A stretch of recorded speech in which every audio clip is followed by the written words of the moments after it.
झालेला आहे आणि आज आपण सोशल मीडिया हे आपल्या आता जर प्रचार आणि प्रसाराचे कार्य होते बाबांनी तर ज्यावेळेस आता आपण एका क्षणात आपल्याला गोष्टी माहिती होतात कुठे सेवक संमेलनातच आपल्या सेवकांनी अनुभव सांगितला की आपण घरी राहून सुद्धा युट्यूबवर मार्गदर्शन ऐकू शकतो. पण आज जर आपण आपली परिस्थिती विचार केली आणि बाबाचा काळ जेव्हा जनतेन स्वातंत्र्य म्हणजे पारतंत्र्यातून आपला भारत स्वातंत्र्यामध्ये आला होता, 46 मध्ये बाबांनी घेतला आणि 48 मध्ये मार्ग स्थापन केला.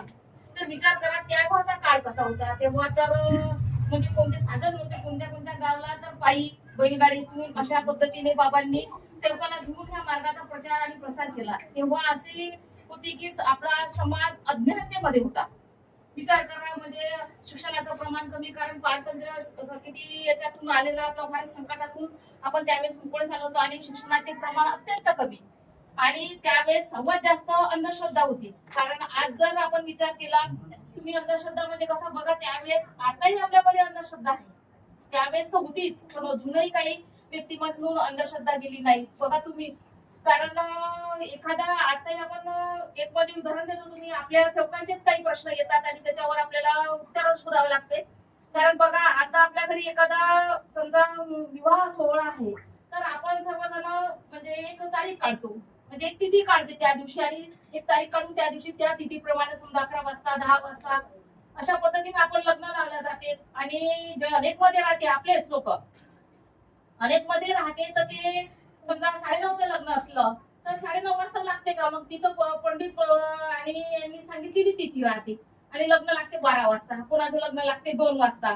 आणि मग काही आलं तर मग म्हणजे काही हे झाले तेव्हा तिथी विसरून जातो आपण, फक्त काळाच्या वेळेस नाही नाही पटत नाही, त्याच्यासाठी वादवाद सुद्धा होतात. नाही या सकाळी नाही संध्याकाळी नाही अशा पद्धतीनं दोन कुटुंबामध्ये, आणि जेव्हा तिथी काढली त्या तिथीनुसार कोणतंच कार्य घडल्या जात नाही, मग तेव्हा काहीच होत नाही. आणि जेव्हा एखादं संकट आलं तर मग तेव्हा आपल्याला आपण याच्या त्याच्याकडे पाहतो आणि ज्या पंडित पुजाऱ्याकडे जातो आपण, हे आपल्याला समजून आपल्या मार्गातल्या व्यक्ती पण असेच आहे. माझं काय म्हणणं आहे, आपण पहिले तिथी काढते तेव्हाच एक कारण होतं बरं, जी तिथी काढल्या जाते ती कारण होती की आपण जेव्हा एक आपली पहिली पत्रिका राहते, तुम्ही एक विचार करा, जी पत्रिका राहते ती भगवंताजवळ आपण ठेवतो आणि आपण भगवंताला जेवढे अनेक मध्ये असताना ते लोक भगवंताला विनंती करतात की आमचे कार्य सर्व पद्धतीनं चांगले आणि तुम्ही उपस्थित राहा, आणि आपणही भगवंताने उपस्थित राहण्यासाठी पत्रिका देतो, म्हणजे देव त्या परिस्थितीमध्ये आपल्यामध्ये आपल्या कार्यात उभे राहतात आणि असं निमंत्रण देतो. आणि नंतर आपण विचार करतो आपण 12 ते 2 ते नाचण्या याच्यात आपला आज वेळ आहे. आता तर म्हणजे अशी परिस्थिती आहे की आता तर कपडे बदलण्यातच वेळ चाललेला आहे, कारण 5 दिवसापासून लग्न, पहिले लग्नच खूप चांगले होते कारण कुटुंबात एकता राहत होती, जर त्या पद्धतीनं कार्य केलं जात होते ना. आता बघितलं तर प्रत्येक म्हणजे समजा जे काही असते ना, जे एक एक असते त्याला वेगवेगळे आणि त्या पद्धतीनं कार्य करतो. हे आपण समजून सांगायला पाहिजे अनेकाला की हा मार्ग कशासाठी आहे. तर आपणही सहकार्य विचार करायचा, आपल्या कुटुंबात दुःखाचं कारण असो किंवा एखादा सुखाचं असो किंवा कोणताही सोहळा असो, तर भगवंताला आपण त्यावेळेस म्हणतो भगवंता तुम्ही उपस्थित राहा आणि माझे कार्य, म्हणून त्याच पद्धतीने आपण कार्य करायला पाहिजे. मग आपण भगवंताला निमंत्रण देऊन आपण जर कार्य उशिरा केले, त्याला अडथळे आल्या तर आपण त्याला दोषी आपण राहू, भगवंत राहणार नाही, कारण भगवंत तर उपस्थित राहतो. म्हणून प्रत्येक सेवकाने कोणताही असो, आता आपल्याला आपला निलेश अंबाकडे सांगितलं आहे की जर आपण भगवंताला विचारून, जर आपण भगवंताला सांगून जर एखाद्या कोणत्या कार्याला गेलो तर भगवंत आपल्या प्रत्येक पाठीशी राहतो आणि प्रत्येक सेवकाला, इथे बसलेल्या प्रत्येक सेवकाला सावरतो. कारण आज आपल्या कमलेशनी पण सांगितलं योग भगवंत आणून देतो आपल्याला, तो कशा पद्धतीने आणायचा, आपले कसे कार्य करायचे हे आपल्याला करायचे. म्हणून बाबांनी आपल्याला आपल्या कार्यामध्ये भगवंत दाखवून दिलाय, आपल्या वागण्यामध्ये भगवंत दाखवून दिलाय, आपले आचरण कसे असावे हे यांनी भगवंताने सांगितलेलं आहे. कारण बाबांनी जे 3 शब्द दिले आहे, सत्य, मर्यादा, प्रेम, हे 3 शब्द काही साधे सोपे नाही आणि हा मार्गही साधा सोपा नाही. सर्वांना वाटते की हा मार्ग सकाळी एकदा घेतले मग घरचे पूर्ण पूजनानं दारू सुटली म्हणजे हा मार्ग नाही. दारू सुटली त्याबरोबर असे अनेक व्यसन सुद्धा आपल्याला लागलेले आहे. त्या प्रत्येक सेवकाने विचार करायचा की असे असे असे व्यसन आहे की आपल्याला अनेक वाले प्रश्न करतात. आज तुम्हाला एक आपल्या सेवकांनी युट्यूबवर आपल्या याच्यावर एक मार्गदर्शन सांगलं आणि एक मुस्लिम शिक्षकांचं जर तुम्ही ऐकलं असाल, अत्यंत सुंदर असं मार्गदर्शन त्या शिक्षकांनी केलेलं आहे की त्यांनी सांगितलेलं आहे की जर तुम्ही दारू पिऊन येऊ नये अशी जर पट्टी तुम्ही दाराला लावता म्हणे, त्याच्यापेक्षा कोणतेच व्यसन करून येऊ नये माझ्या घरात असे लावा म्हणते, म्हणजे हा प्रश्न केलेला विचार करा. कारण खर्रा खाण्याचे प्रमाण स्त्रियामध्ये, सेवकिनीमध्ये आणि सेवकामध्ये सर्वात जास्त आहे. आणि माझं तरी म्हणणं आहे, तुम्ही आपल्याला प्रत्येक वेळेस सांगताय, आपले मार्गदर्शक अध्यक्ष साहेब पण सांगत होते की खर्रा प्रमाण कमी करा. कारण लोकांना काय वाटते, ते मला तर माहित नाही दारू किती रुपयाची होत होती, पण 30 रुपयाचा खर्रा जर एका व्यक्तीने आज जर पकडला तर दिवसातून 2 खरे खात असेल तर 60 रुपये जाते.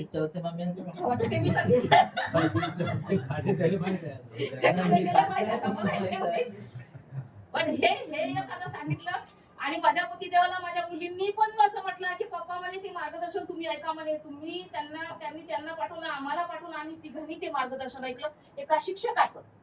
आणि तुम्ही बघा, कोणत्या धर्मात वाईट काहीच सांगितलं नाही. आपण वाईट करतो, आपले कर्म वाईट असते म्हणून वाईट घडते. आपल्या बाबांनी तेच सांगितलंय. म्हणून सत्य म्हणजे भगवान, आणि त्या सत्यापर्यंत भगवानासारखं आपल्याला बनायचं आहे. आणि प्रेम हा आपल्या पुरता मर्यादित नाही ठेवायचा. प्रेम म्हणजे नुसतं ही प्रेम भावना नसून आपण आपल्या जे ज्येष्ठ सेवक आहे त्यांचा मान ठेवणे, आपल्या आई वडिलांचा मान ठेवणे, आपल्या शेजारी आपले जे सहकारी मित्र राहतात त्यांचा मान ठेवणे, आपले मित्रमंडळी राहते त्यांचा मान ठेवणे, म्हणजे हे झाले प्रेम. म्हणजे एकमेकाचा आदर ठेवणे. आणि आपल्या रागावर, आपल्या लोभावर, कारण आता सांगितलंय, आता 2-3 आपल्या मार्ग सेवकांनी चांगले अनुभव दिले की आपण जर म्हणजे लालच आपल्यामध्ये आली तर काय परिणाम होते तेही माहित आहे सर्वांना. पण बाबांनी ते सांगितलंच नाही. हे आपल्या गुणातून दाखवून द्यायचं आहे आपल्याला की मार्गाचा सेवक आहे, मर्यादा आहे. व्यवहारात होते कमी जास्त, कारण कधी कधी एखाद्याचा दुकान असेल किंवा धंदा असेल तर त्याला कमी जास्त करावं लागेल, कुठेही बोलावं लागेल, कधी कधी काही गोष्टी वाढूनही सांगावं लागते. कारण जर एखाद्याला आपण 20 रुपयाचे दिले तर तो दुसऱ्याला 40 रुपयाचे अशा पद्धतीने करेल. हे चुकी नाही, ती चुकी नाही, पण त्याच्यावरही मर्यादा पाहिजे. जर खूपच आपण लालच ठेवली तर त्याचे परिणाम आपल्या होईल. कारण आपले 500 रुपये कमवणारा बी सुखी राहतो आणि लाखोनं कमवणारा बी सुखी राहतो. पण ते सुख कशासाठी, तर आपले कुटुंब 4 कुटुंब जर असेल, 4 व्यक्ती असेल आपल्या घरातले, तर संध्याकाळी सुखानं जर एक निश्चिंतपणे जेवण करत असेल ते म्हणजे सुख. आणि हे सुख बाबांनी आपल्याला मानव धर्मामध्ये सांगितलंय की कमी जास्त याच्यातही माझं कुटुंब एकत्र राहिलं पाहिजे. म्हणून बाबांनी, तुम्ही विचार करा, एक शब्द बाबांनी एक जे नियम दिलेले आहे कुटुंब आणि सेवक का पकडलेला आहे. कारण प्रथम आपल्या कुटुंबात एकता पाहिजे, कुटुंबात आपलं सुख समाधान आणि कुटुंब जीवन जगलं पाहिजे. कुटुंबाच्या पूर्ण गरजा आपल्या सेवकांनी पूर्ण केल्या पाहिजे. त्या कुटुंबाचा सेवक पूर्ण करतो. व्यसन सुटलं, सर्व गोष्टी सुटल्या, पण त्याला आपल्या पतिदेव सेवकाला साथ देणे हे सेवकिनीची गोष्ट, सर्वात गोष्ट बाजू आहे, म्हणजे पत्नीची. कमी याच्यात असेल तर कमी याच्यात ऍडजस्ट करायचं, जास्ती पैसे असेल, आपल्या गरजा भागून जर उरत असेल तर आपले सर्व कार्य आपण करायला पाहिजे. पण आपल्या पतीची कमाई कमी असेल तर त्या पद्धतीने आपलं घर आपला चालवायला पाहिजे. म्हणून सेवक सेवकिनी म्हणजे आपल्या सेवकाला साथ देणे महत्वाचं आहे. आणि याच्यासाठी आपल्या पतीची मान ठेवणे म्हणजेच मर्यादा, आपल्या मुलांचा मोठ्यांचा मान ठेवणे म्हणजेच मर्यादा.